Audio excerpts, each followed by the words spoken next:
So what advice do you have agents maybe that are considering getting their broker's license right now, looking to open up an office, bring on agents? What advice would you have for them in comparison to what you've done in the past, the success that you've had with 100+ agents in 2 years, which is amazing, guys. That is no easy feat, and to where you are today? Okay, well, when I did the transition, I thought to myself, knowing that EXP exists and knowing that EXP is an option for you, you'd have to be crazy to do it on your own now. And when I started, EXP started around the same time, like really popularizing in New Jersey. So it wasn't really like it was blaring in my ear that it was an option. I only learned about it a few years in.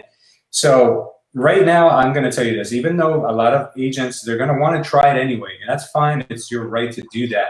You're going to try to do your own thing because you think that you're going to be the next Gary Keller, or you're going to be God's gift to real estate. But I will tell you this much right now: in order for you to succeed, you have to make a decision.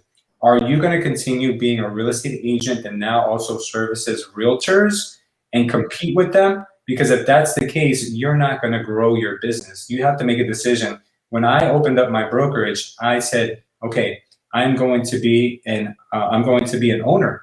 I'm no longer going to be an operator, like Michael likes to say a lot, because that's one of the lessons that I learned in the book, The E-Myth.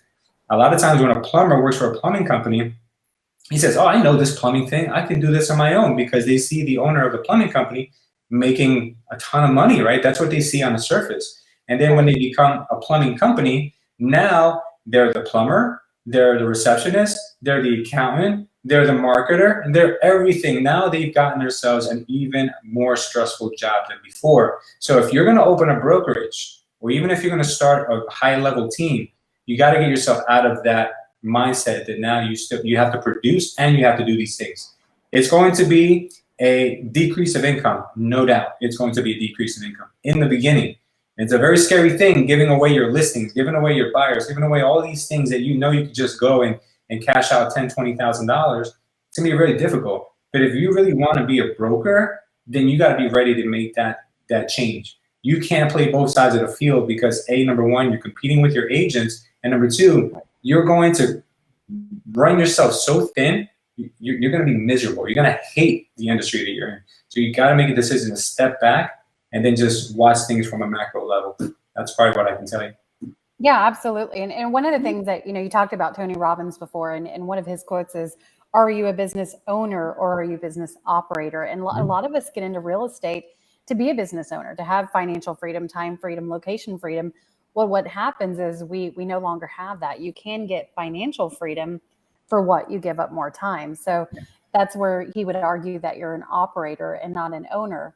Now, one of the things that I know was really important to you, Louis, when you came over to EXP was maintaining that culture. Obviously, your company was called Culture Estate.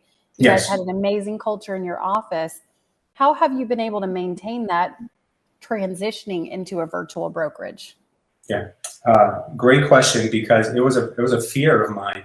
Going virtual for me was one of the scariest things, because I felt like we needed an office to continue that camaraderie, that brotherhood, that sisterhood between each other. And I really fought it. I said, okay, you know what? I'll join EXP, but I'm keeping my office. And then along comes COVID, and we're all working from home. So I said to myself, this is ridiculous. I'm paying a ton of money to keep this place open. Meanwhile, we're all working virtually and we're having our meetings on Zoom.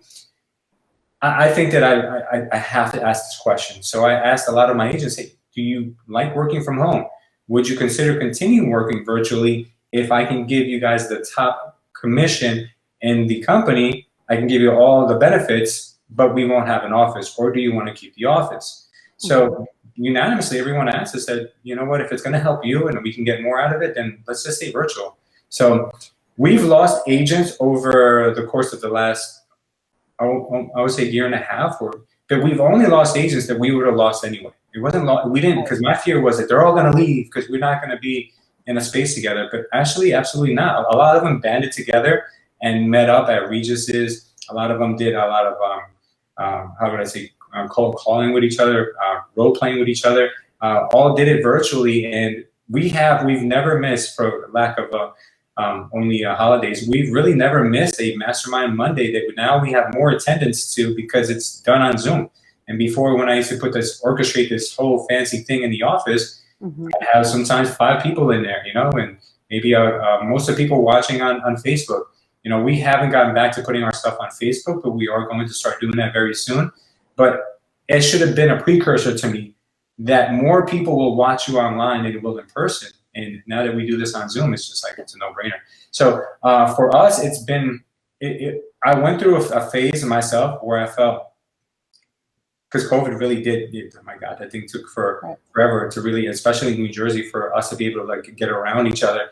But recently, when we've gone to our masterminds that we've done, thanks to you, I've met people that aren't even in my organization that will literally do anything for us in order to help us, that I feel like, this is more of a culture than I could have ever hoped for previously, because culture was 100 people at best. We have thousands upon thousands, tens of thousands of people that are worldwide with eXp Realty, that if I were to reach out to them and say, hey, listen, can you give me some of your secrets? Hey, listen, what can I do in this situation? Or even if a hurricane hit my house and I have nowhere to go, I can reach out to extend a hand and they could help me get back on my feet. Nowhere else could I have imagined that possible. But at eXp, I haven't even been the one to say it. I hear my agents say it, that, oh my God, this is great. Like, people say that we're virtual and we have no connection with each other, but when we see each other, it's like we've seen our long lost friends. So it really is. It's weird and it's hard to put into words. You'd have to experience it to kind of really understand it, because I personally also thought that we had to be around each other all the time in order to build those bonds. But no, believe me, I think those bonds are really, really strong, even if it's virtual. Yeah, and I couldn't agree more. I heard somebody say the other day, and I'm probably going to butcher the quote, but it was, if you're outside, you can't see it. If you're inside, you can't explain it, right? And I think that's just a true testament to the culture. So walk us through that mental process of being a broker, being at the top of your game, and then now giving that up to join and merge with eXp.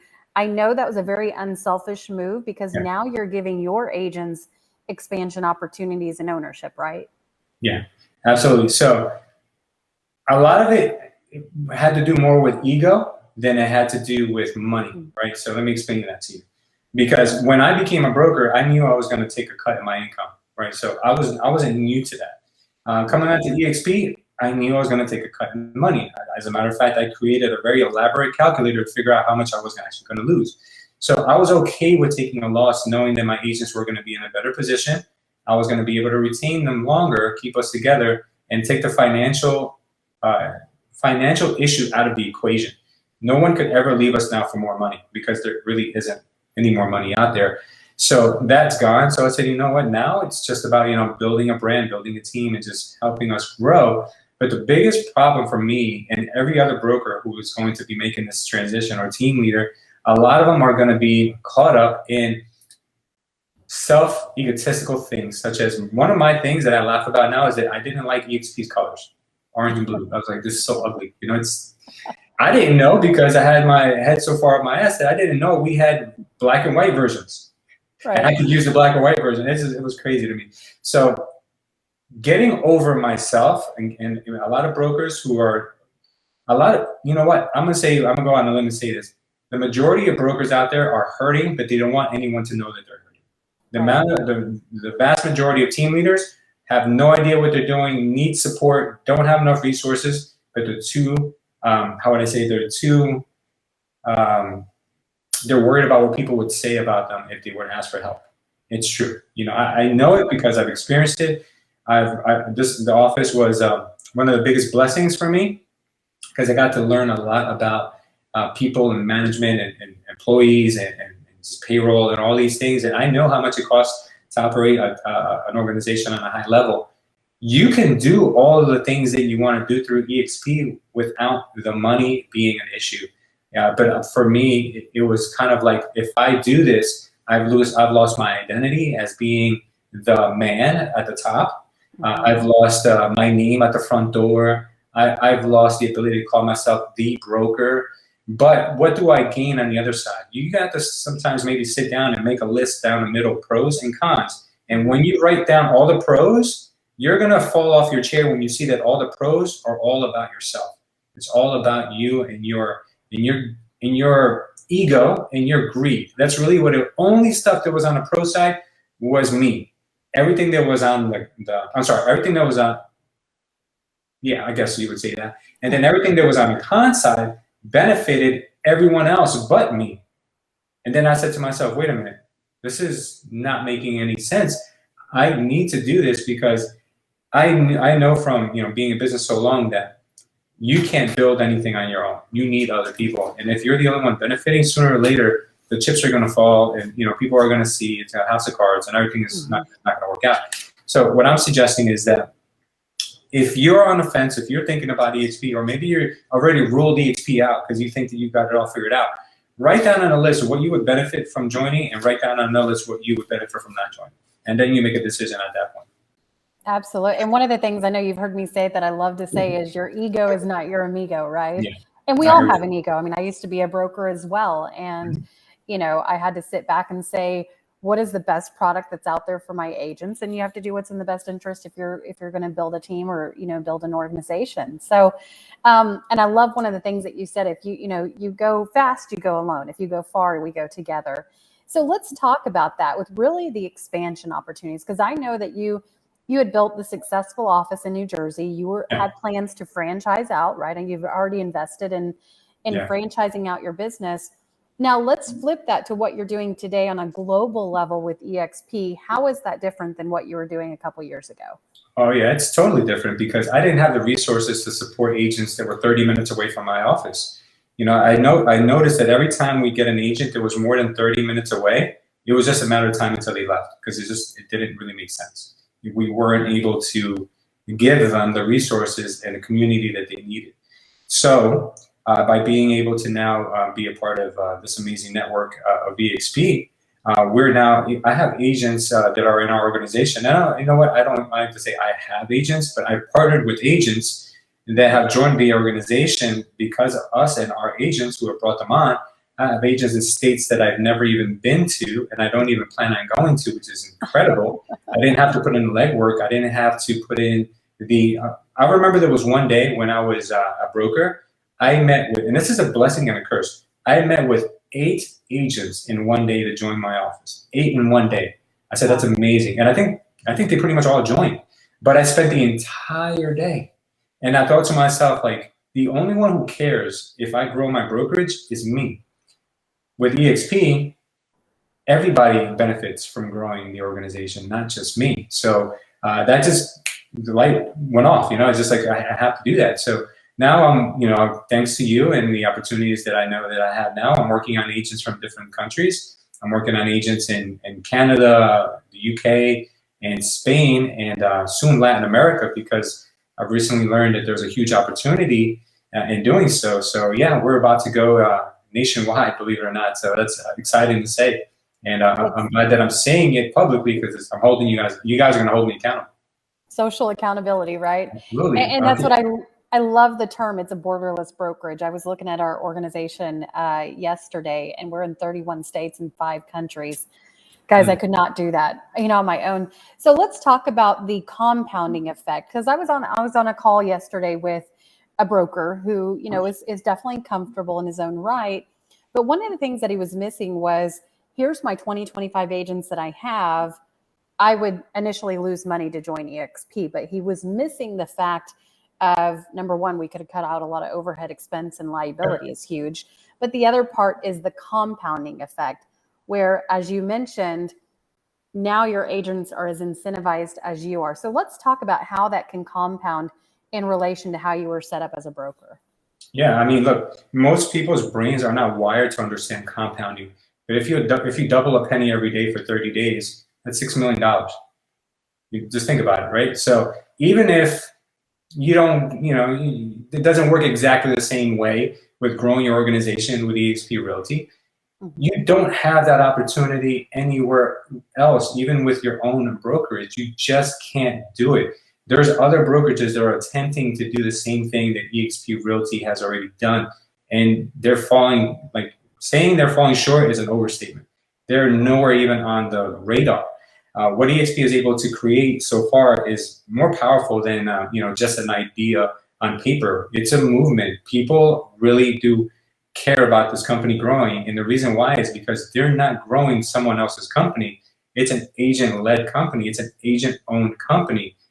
Think about that for a second right there, because if you own the company you work for, that gives you a different feeling about it. You care now if the company does well. You care that the company reported gains. You care that the company now is giving you a dividend on your stock, which is, if you guys aren't familiar with stock terms, it means you're getting paid now to hold the stock. Aside from it appreciating, you're now getting money for having stock. It's like, come on.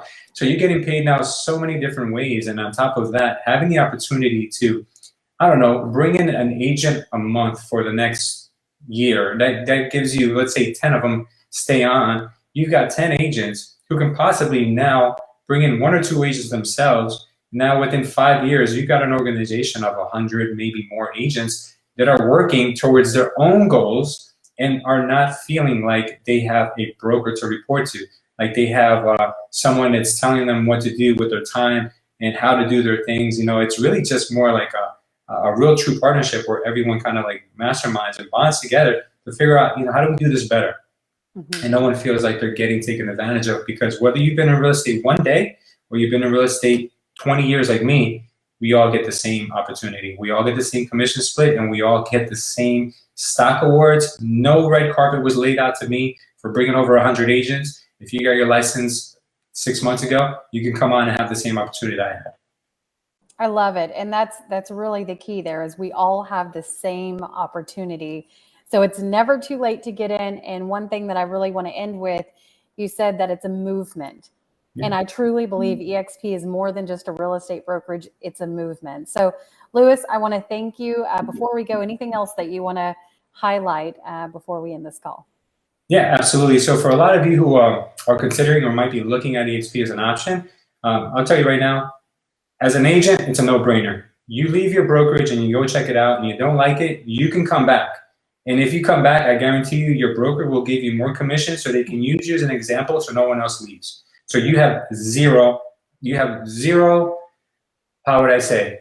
There's no risk, no risk at all for you. You can bring your listings with you. They'll even give you your contracts to take with you. I've never in my life seen such a thing. So you're not handcuffed there financially. And if you're a broker, guess what? You're not signing on as a franchise, which means you're not on the hook for 5 to 10 years. You're not going to be paying a fee to come on like you would with any other franchise, which is anywhere between $30,000 to $60,000. You're not paying any of that, but you're getting all of those resources and a model that cannot be duplicated by anyone else. And if you don't like it, you can leave as a broker with all of your agents again. If your agents decide to leave with you, because it's the biggest opportunity in life, but it is an opportunity for you to go and test the water without having to say, look, I have no way to escape. You can escape, but I'll be honest with you, once you see it and you understand it, you're gonna know that it's the biggest opportunity in your professional life from the moment you got your real estate license, the biggest opportunity. And when you grasp that, you will not be able to sleep. I guarantee you that. It's called EXP insomnia. I'm not sure who trademarked that, but it's a real thing. Right. And then I know Gene always says EXP is making real estate fun again. So awesome. Well, anybody that's interested, anybody that's watching this, if somebody sent you this video, definitely, go back to the person that you've been working with. But Louis, if somebody's watching this and they want to reach out to you directly, sure, what's the best way to get in touch with you? Oh, you can find me in any social media platform under Culture Estate, any social media platform whatsoever. And if you want to visit our website, that would be culture.estate. It doesn't get easier than that. Yep. And I know you're big on YouTube as well. Absolutely. If you guys want to learn about some real estate 101, you can jump over to our real estate channel. We got a playlist dedicated to just talking about your everything from marketing to your dialogue. So go ahead and check it out. It's also under Culture Estate on YouTube. Awesome. Well, thank you so much, Louis. I know that you're incredibly busy, and I really appreciate you being our first guest today on our weekly show. And as always, we appreciate your time, and it's great to be in business with you. My pleasure, sweetheart. Thank you for having me.